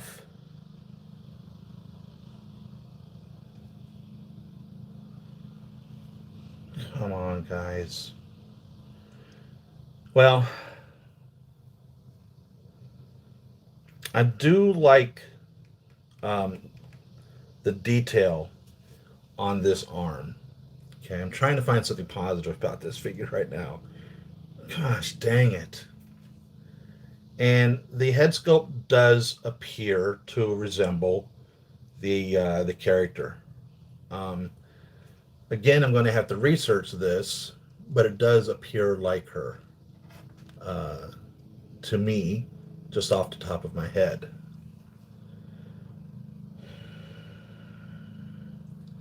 I don't see any way of popping this piece off where it would be gold. So if you were to paint it, you would just be applying paint to this area here. She's tight, which is good. I don't feel any loose joints, which is nice. seamless boot. So from toe to top of boot is one piece, which some of you are not going to like because it's going to limit your toe articulation or your foot articulation in regards to posing. So you're not going to get her into very many animated poses. You're not going to get her into a 3-position pose, superhero landing or whatever. But she's going to look good in your collection because she's going to finish out your Guardians and or Thanos collection in that regards.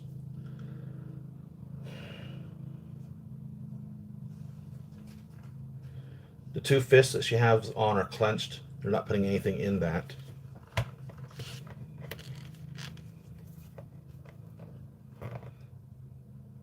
She stands well on her own. She wants to stand.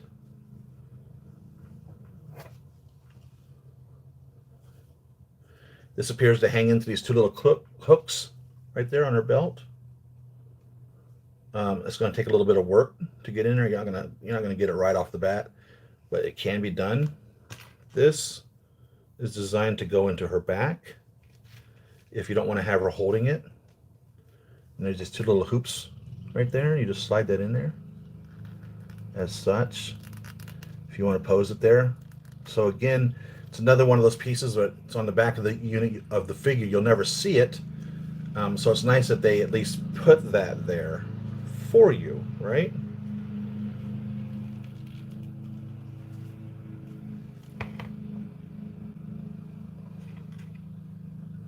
Really cool looking blaster. Really looks really neat. I like that. That's really neat.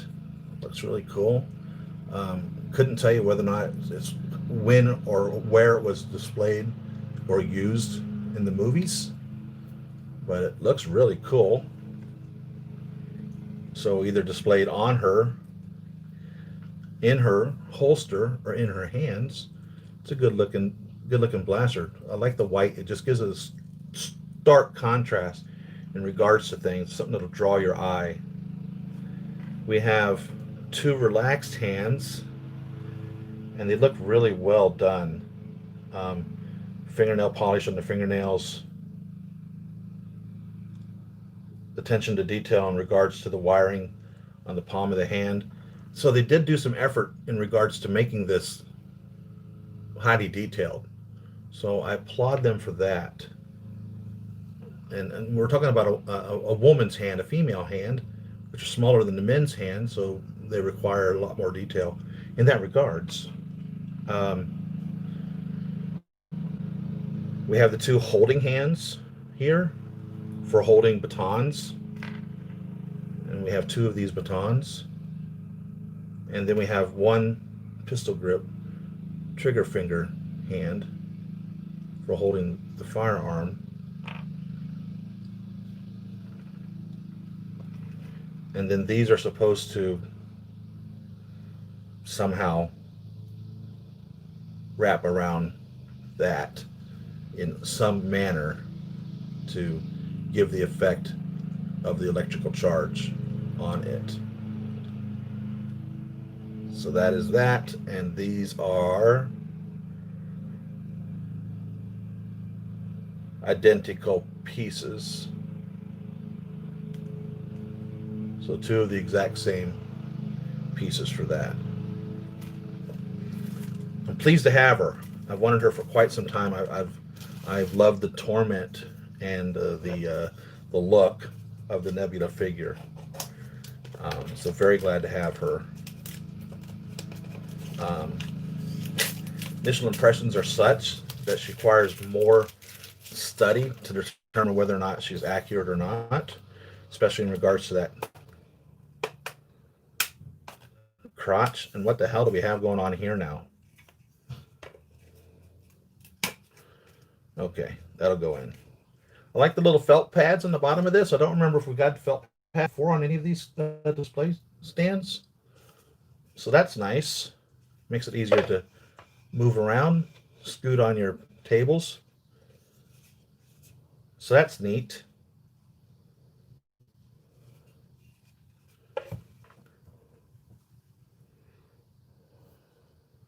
Come on, man. Find more positives about this. I really want to like this figure. I mean, I really do. I do dig the boots. There's a lot of attention to detail in regards to the minutia in recreating the character, and I pray that this really resembles what she looks like in the movies, and she's been in a lot of the movies. So I really hope that they do her well. Um, Savon, I think you said you have her, right? She's a villain as far as you're concerned. She actually has a sleeve on her metal arm after the time skip, as well as the orange play on her head. So it's orange. I call it gold, and maybe it isn't orange. I think they should have done the arm die cast. Oh, that would have been cool. I mean, it's a good looking arm. A lot of detail to that. Die cast would have been a lot better. What does this thing cost? Is it $200? I know we've waited forever and a day on her. And I really want this to be, God, I want this to be perfect.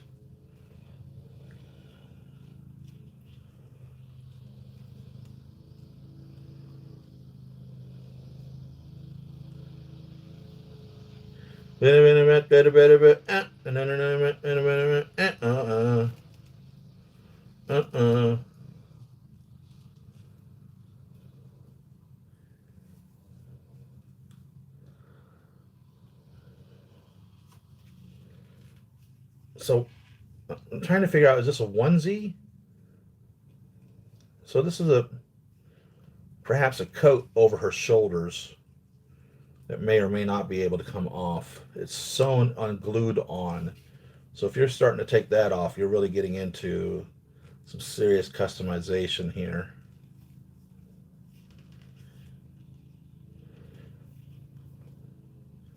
Multiple layers of manufacturing in regards to this suit. They put a lot of time into the suit. So whoever worked on the suit really did a lot of work, and I am impressed in that regards. Um, which makes me even more so want this to be a good figure.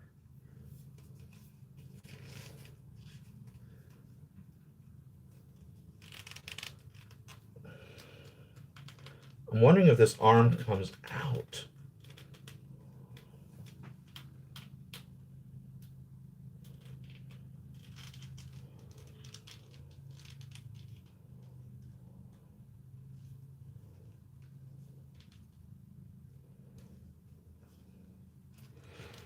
Because I thought I remember her having, I don't remember this arm being, didn't she have to stick her hand into something in order to get something or something or other? Which caused, then didn't she end up having like a skeleton hand, like a Terminator style hand or something? There's something that I'm not remembering about this. God, I really want this to be a good figure.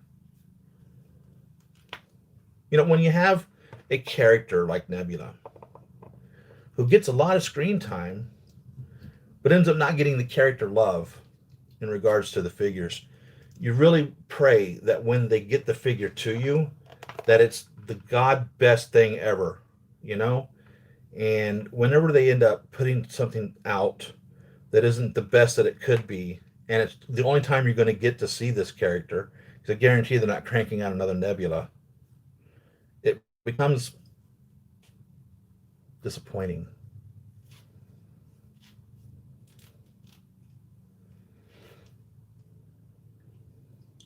But you'll be eternally grateful to have her in your collection because she is a pivotal story. Like Maria Hill, you know, she's been in so many of the gosh darn movies, Kobe Smulders, and we get one character. And we get what, two Nick Furies? And these are major players. And we just don't get them. So when you get them, you're pleased as hell to have them. And I think Nebula is going to be a great asset to the collection. So this is what we went over today. And I've got two great figures. Need to put his little hands back on here.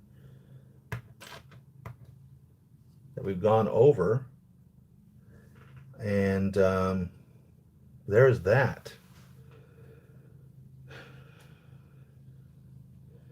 Don't attempt to put on the holsters. I'll save you some stress. Do it off stream, thank you. And take your time and don't stress it, trust me. Yeah, the little these little hookies, they just flop all over the place, and you have a similar struggle I've gone over with Deadpool in regards to hanging stuff like this on them. And it's going to take some time and effort, and I'm with you, man. It's definitely going to take some time and effort. So they did a pretty terrible planning in regards to that, and I don't appreciate that. I know that her upper half, our proportions, are right. Some people are saying her boobs are too low, but if you actually look at Nebula, that's how she is. I don't think her boobs are too low. I wouldn't call myself a boob expert, but I'm looking at her, and her boobs appear to be what I would think are properly proportioned for a tall woman. If I remember correctly, she's a tall woman. I don't know what her height is, but I guarantee if you Google her, she's probably pushing way over 5'10", in that regards. And I'm just pulling that straight out of the air. I've got nothing to base that off of but my own meandering, wandering mind and crap. But if I remember correctly, she's a tall woman. Hell, she may only be 5'4", and my mind just be playing games with me. But she appears to be proper. I don't think her breasts are down too low at all. I think that's exactly where they should be. I think it's because we have all this buildup of material on her coat that even makes her neck appear to go away, that it would give that impression. But no, that's where she is, from chin to breast and all that. This torso, this trunk area, that's proper proportion and placement in regards to things. It's you're getting a mind confusion because of this total buildup of material on her shoulders of this huge coat that comes all the way up to her chin. And that is what makes you think that her breasts are down too low. But no, they're proper on there. That's literally where it would be. Looking at her elbows and her shoulders, that's really where her breasts should be. So they're good on there. It's just a mind mess because of the shoulders. I would have to rewatch the movies to find out about her lower half, though. I'm with you, Savon. I am. I feel that she is one of the first properly scaled women that Hot Toys has made. She's around 6 foot in real life, thank you, and her figure is 12 inches. Bam, that's 1/6 scale. Try doing World War II DID figures. I've bought some World War II DID figures, specifically when I was building my Johann Schmidt. I've got probably 6 of those that I had to buy in order to make Johann. And Johann was a true labor of love. And Savon, I don't know if you have a Johann Schmidt, but he's truly an evil, evil character for a bad guy collector. And to pursue him down, I swear to God, I had to buy 6 figures to make him. And he is a very welcome piece, and the only thing he's missing on my Johann is the coat. And looking at this coat on this Spider Noir, I really want to compare it and see if it's the coat that would be with this on here. The only other thing I'm also missing is on his tie would be the Red Skull octopus thing, not the Nazi thing or whatever the hell that is. But other than that, I had to buy I had to buy different figures in order to make the figure that Johann is, including his medals and his ranks and the proper hat and whatever else. So different DID figures had different pieces in order to recreate Johann, the ultimate bad guy. And so because he was such a kit bash, I'm very proud of having him, and he is truly a very bad guy. And I couldn't imagine them choosing a better actor to portray him than, gotta forget his name, but he plays Elrond in Lord of the Rings, and he plays the Matrix lead bad guy, and just a perfect casting for that. I forget his name. Sorry.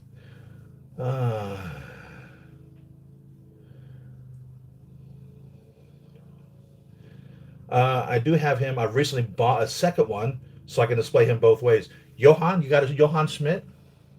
Good job. Or you got a Red Skull. So the next week, I think I've put on there that I'm wanting to do the Wasp. I think is what I'm doing next week. So to go over again what we've got coming up, we've got the Wasp. We've got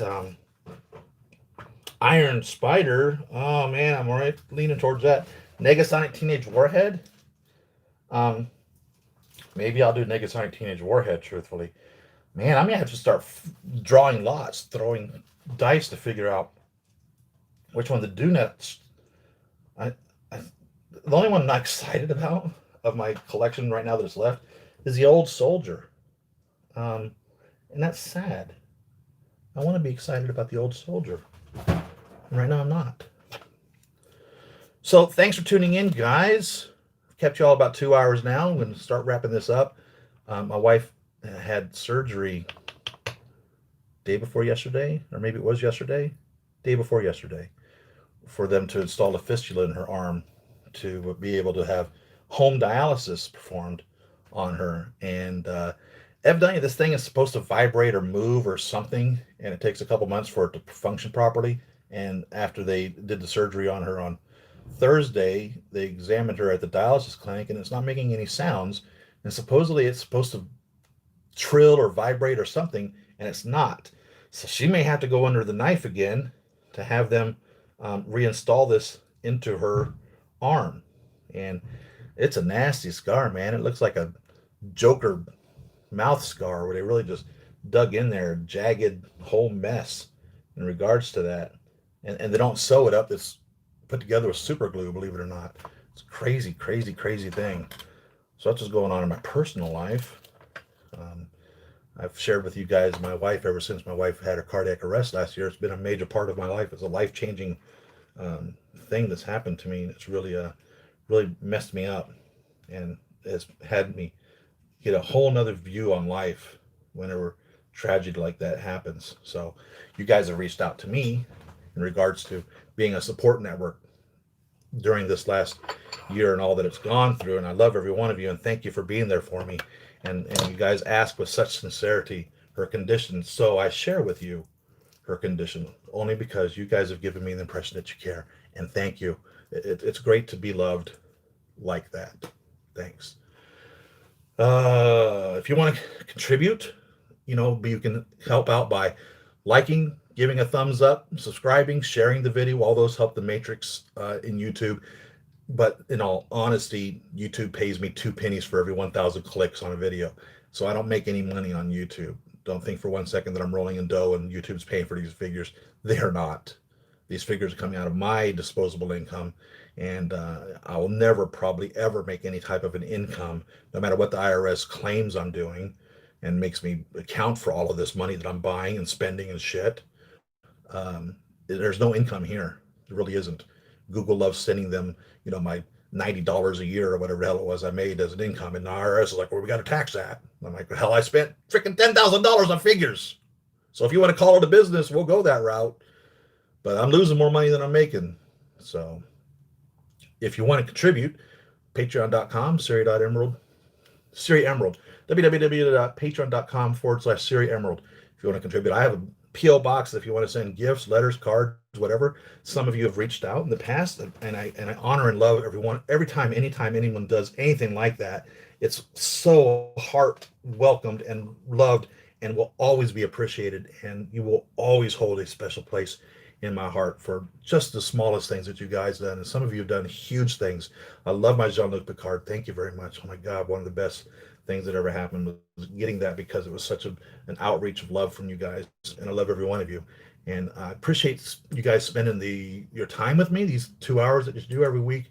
I look forward to it. My wife is happy that I'm out here doing this. It pleases her that I'm involved with you guys, because you're my support network. And that was what touched her the most when she had her cardiac arrest and died, was that you guys were still here. And because you love your loved ones so much that when you go, you want to know that they're going to be okay. So that was her relief in regards to that. So recently bought a second one. I can display him both ways. Toy Mafia next time, baby, yeah. Thanks, CBS Wi-Fi. Karen Gillian is 5'11". There you go. Confirmation. A little over that with heels. Beautiful tall women. Love tall women. So thank you very much, guys. I will see you next week. Peace out, love, and enjoy the hobby. Happy collecting, and be good to each other. Go out there and hug somebody. Peace.